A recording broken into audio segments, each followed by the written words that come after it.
while. So I'm back. Hopefully you got a chance to watch this video here. Again, it's linked below in Canvas. What you see here is conversation, some young people switching between Japanese and English, just switching back and forth casually in the middle of a sentence, using just some words sometimes, switching whole sentences.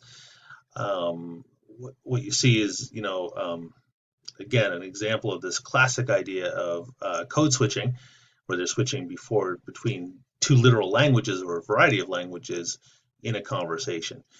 And it only makes sense in this context that they can communicate this way because they're all bilingual, right? They can all switch back and forth between these languages. If if some of the people didn't speak Japanese as proficiently, this wouldn't work, this kind of code switching. So this kind of code switching is dependent on context, right? You need to have people who are fluent in both those languages to make that work. But a great example of seeing some people do that. But that's the classic definition of code switching, and it's very much something you could write about for your first paper, you could explore. But we can also broaden our definition of code switching to think about something that we all do on an everyday basis. We can define code switching as the often subtle, reflexive change in the way we express ourselves all the time.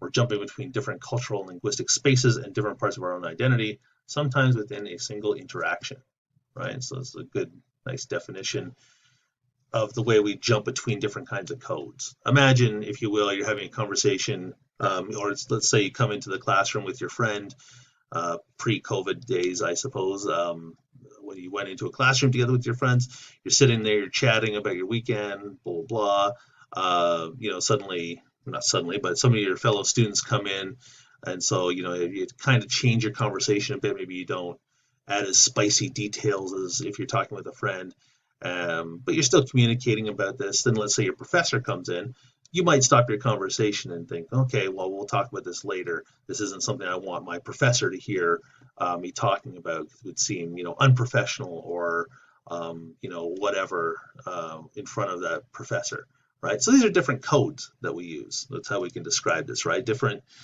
changes in the way we express ourselves in that example. Or, imagine you're at work and you get there and you say you work with a friend, or you become friendly with a coworker and you're just joshing around, having a good time, making jokes, and then a customer comes up.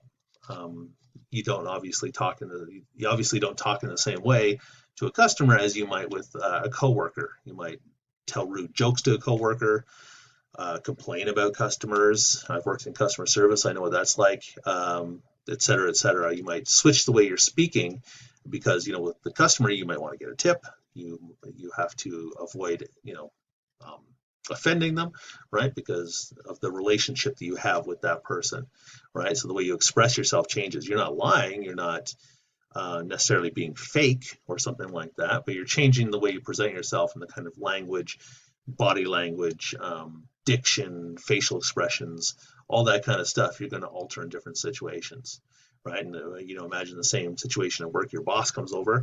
You may or may not switch your way of presenting yourself depending on your relationship with your boss, right? So we do this all the time, this kind of code switching back and forth between ways that we express ourselves depending on our audience and depending on the context. So next I have a funny video from Key and Peele, one of their anger translator videos. I'll warn you ahead of time, there's some spicy language in this. But I think this is the safe version where they bleep it out. But just be warned that there is a little bit of spicy language. But here's the thing, it's deliberate, and you should think about, why is Luther using spicy language? Would Obama ever use spicy language? Anyways, enjoy this video, and then I'll wrap up my little lecture with a little talk about the Key and Peele video. Okay, good. Enjoy.